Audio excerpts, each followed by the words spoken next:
En muy poco tiempo, El Salvador pasó de ser la capital mundial de los homicidios, pasó de literalmente ser el país más peligroso del mundo, a ser el país más seguro de América Latina. Dos presidentes, dos outsiders que se atrevieron a desafiar al sistema, Javier Milei en Argentina y Nayib Bukele en El Salvador. En su última conversación, Bukele no se anduvo con rodeos y lanzó una advertencia que sonó como un presagio: no va a ser fácil. El sistema va a tratar de bloquearte, igual que lo hicieron conmigo. Una frase breve, pero cargada de experiencia. Porque si alguien sabe lo que significa pelear contra todos los poderes enquistados, ese es Bukele. Según el salvadoreño, Milei está enfrentando a dos mafias al mismo tiempo. La primera está dentro de su propio país, una oposición enquistada en el aparato estatal. No se trata solo de políticos, sino de una red de burócratas que coparon ministerios, embajadas, oficinas públicas y hasta sindicatos. Durante años vivieron del Estado como si fuera una empresa familiar y ahora se resisten a perder sus privilegios. Son jueces, diputados, gremios y organizaciones que harán lo imposible por sabotear cualquier cambio. La segunda mafia es todavía más peligrosa, una coalición internacional que se benefició durante décadas de la crisis argentina. Bukele fue claro al enumerar a los parásitos externos: comerciantes bolivianos que cruzaban la frontera para comprar productos subsidiados, camioneros paraguayos que llenaban sus tanques en Argentina pagando una fracción del precio real, mapuches chilenos que reclamaban subsidios bajo la bandera ancestral y estudiantes colombianos que estudiaban gratis en universidades argentinas sin aportar un solo peso. Todos ellos tenían algo en común: aprovecharse de un sistema desangrado para vivir de los impuestos de los argentinos. Pero Bukele no se quedó ahí. Fue más lejos y habló de una oposición internacional más sofisticada y peligrosa que cualquier protesta callejera: las ONGs y los tribunales globales. Según él, estas organizaciones ya se habían adueñado del relato internacional y no dudarían en acusar a Milei de dictador, exactamente como hicieron con él en El Salvador. Son entidades que, bajo la bandera de los derechos humanos, encubren una agenda ideológica que se opone al liberalismo, al libre mercado y a cualquier intento de romper con el modelo socialista de subsidios y dependencia. Y su advertencia fue contundente: fuiste electo por la mayoría del pueblo argentino, pero tendrás que enfrentarte a un sistema global que no quiere perder su negocio. Bukele sabe de lo que habla porque ya recorrió ese camino. En El Salvador, él también se enfrentó a un sistema cerrado, dominado por partidos tradicionales y un Congreso que parecía decidido a bloquear cada una de sus reformas. Puedes ser el presidente, tener el cargo político más importante del país, pero si el Congreso, el órgano judicial o el Tribunal Constitucional se cierran, te vas a estrellar contra un muro, le advirtió a Milei. Y esa frase no era teoría, era la descripción exacta de lo que él vivió durante sus primeros años en el poder. La batalla se libró en las calles. Cuando el Congreso salvadoreño bloqueó las medidas más urgentes, Bukele decidió acudir directamente al pueblo. Miles de ciudadanos salieron a manifestarse frente al Parlamento y dejaron claro que no aceptarían más dilaciones. Fue el poder popular el que torció la balanza.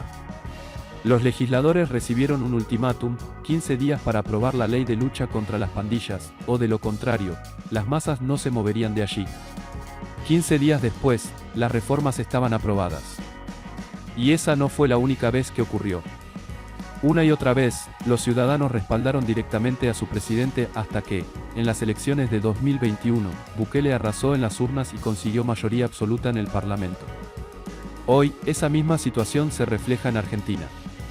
Milei carece de mayoría en el Congreso y en el Senado. Las bancas siguen dominadas por los partidos de siempre, los mismos que gobernaron durante décadas y llevaron al país a la crisis. La izquierda empobrecedora aún tiene el control de las cámaras y hará lo imposible por frenar cada decreto, cada ajuste y cada intento de cambio. Es un hecho, le harán la vida imposible. Ante ese panorama, Bukele fue directo: el único camino es acudir al pueblo.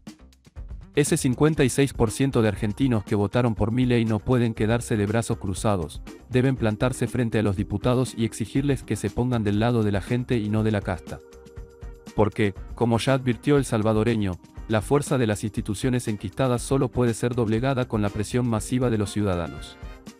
Sin esa presión, el sistema se encierra en sí mismo y cualquier intento de cambio muere en el escritorio de un juez o en la gaveta de un diputado. Y casi como confirmando esa advertencia, a pocas horas de la llamada entre los dos presidentes, la predicción de Bukele se hizo realidad. Un tribunal argentino suspendió de manera temporal la reforma laboral impulsada por Milei, dándole la razón a los sindicatos más poderosos del país. Y para colmo, los gremios anunciaron un paro nacional para el 24 de enero, en un intento de paralizar al país antes de que las reformas pudieran mostrar resultados. Era la confirmación de que, efectivamente, Milei está enfrentando el mismo bloqueo que Bukele padeció en sus inicios. Bukele y Milei se parecen más de lo que muchos piensan. Los dos llegaron al poder desafiando a la política tradicional, los dos rompieron con las estructuras de partidos que parecían intocables, y los dos fueron elegidos con un enorme respaldo popular en países hartos de la corrupción, la violencia y la decadencia económica. Pero más allá de la popularidad, lo que los une es la batalla contra un mismo enemigo, el sistema. En El Salvador, Bukele tuvo que enfrentarse a los partidos que dominaron durante 30 años, a jueces que respondían a viejas élites y a organismos internacionales que lo acusaban de autoritario cada vez que tocaba intereses establecidos.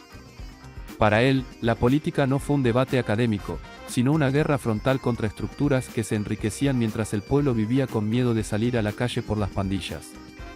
Cada paso fue resistido, cada medida cuestionada, cada reforma bloqueada.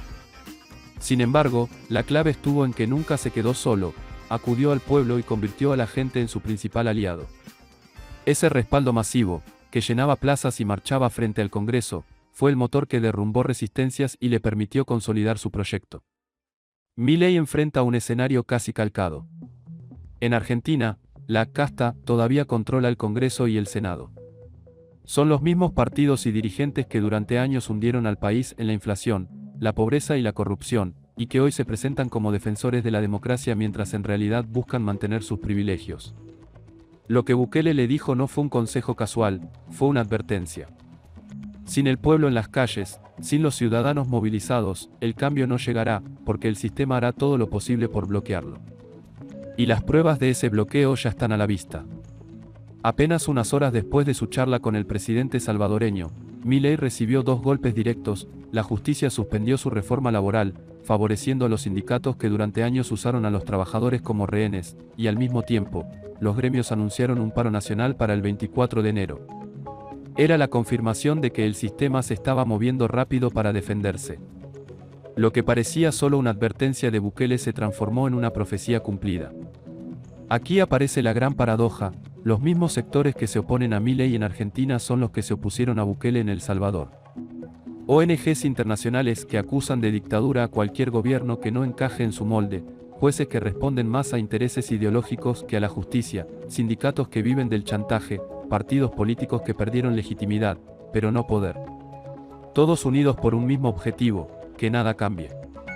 Y frente a ese bloque, la única fuerza capaz de inclinar la balanza es el pueblo movilizado. Bukele le recordó a Milei lo que ocurrió en 2021 en El Salvador. Tras 2 años de choques permanentes con el Congreso, las elecciones legislativas le dieron la mayoría absoluta. No fue casualidad, fue la consecuencia de un pueblo que entendió que para sostener el cambio debía darle a su presidente las herramientas necesarias. En Argentina, la situación es diferente. Milei todavía no cuenta con mayoría, y cada ley que envía al Congreso será resistida hasta el cansancio. Por eso, el salvadoreño le advirtió: vas a tener que enfrentarte a todo el sistema, pero si logras mantener a la gente de tu lado, podrás resistir. Y lo cierto es que el liberalismo está empezando a extenderse por Latinoamérica. Aunque pocos lo digan abiertamente, las políticas de Bukele son liberales en esencia. Al combatir a las pandillas, lo que hizo fue devolver a la población la libertad más básica, la de salir a la calle sin miedo. Al atraer empresas tecnológicas, organizar eventos internacionales, construir estadios y bibliotecas, lo que generó fue más oportunidades, es decir, más libertad económica. Y al reducir drásticamente el número de municipios y funcionarios públicos, envió un mensaje claro: menos burocracia significa menos corrupción, menos gasto innecesario y más eficiencia. Milei está intentando hacer algo similar en Argentina, pero en condiciones aún más extremas. Si Bukele tuvo que enfrentarse a las pandillas, Milei debe enfrentar a la inflación más alta del mundo, a una deuda externa impagable y a una sociedad que lleva décadas atrapada en la dependencia de subsidios. Ambos casos muestran que el verdadero enemigo no es solo interno, sino regional e incluso global. Porque los gobiernos de Brasil, Chile, Colombia y México, hoy en manos de la izquierda, observan con temor que las ideas liberales comiencen a ganar terreno. Saben que si Milei logra sacar adelante sus reformas y si Argentina logra levantarse, quedará demostrado que existe una alternativa a la política de bonos y subsidios que ellos promueven. Por eso, no se trata solo del futuro de Argentina o de El Salvador. Se trata del futuro de toda Latinoamérica. Bukele y Milei son vistos como una amenaza por los mismos gobiernos que han convertido al socialismo en un dogma. Son los únicos presidentes que se atrevieron a desafiar de frente a un modelo que hundió a millones en la pobreza. Y eso los convierte en un blanco. El gran interrogante es si la gente estará dispuesta a dar el paso siguiente. Porque, como advirtió Bukele, el poder de las masas organizadas puede derrotar al sistema, pero solo si se mantienen firmes. En Argentina, eso significa que el 56% que votó por Milei no puede quedarse en casa esperando que el presidente lo resuelva todo. Necesitan salir, manifestarse, presionar al Congreso y dejar claro que el mandato popular está por encima de los privilegios de la casta. El desafío es monumental, pero la oportunidad también lo es. Por primera vez en mucho tiempo, existe la posibilidad de que dos líderes latinoamericanos impulsen una corriente que recorra todo el continente. Una corriente que hable de libertad, de trabajo, de seguridad, de respeto a la propiedad y de fin de los privilegios. Bukele ya lo está haciendo en El Salvador, Milei acaba de comenzar en Argentina. Si ambos logran sostenerse, podrían encender un efecto dominó que cambie la política regional en las próximas décadas. La pregunta final es directa y provocadora, como el propio guión: ¿qué harás tú, liberal?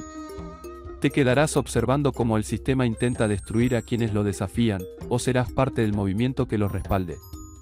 Porque la historia demuestra que ningún cambio profundo ocurre sin resistencia, y ningún presidente puede enfrentar al sistema solo. El pueblo argentino ya dio un primer paso en las urnas. Ahora, la batalla se libra en las calles, en los tribunales y en el Congreso. Y el desenlace depende de si esa mayoría está dispuesta a defender el cambio que votó.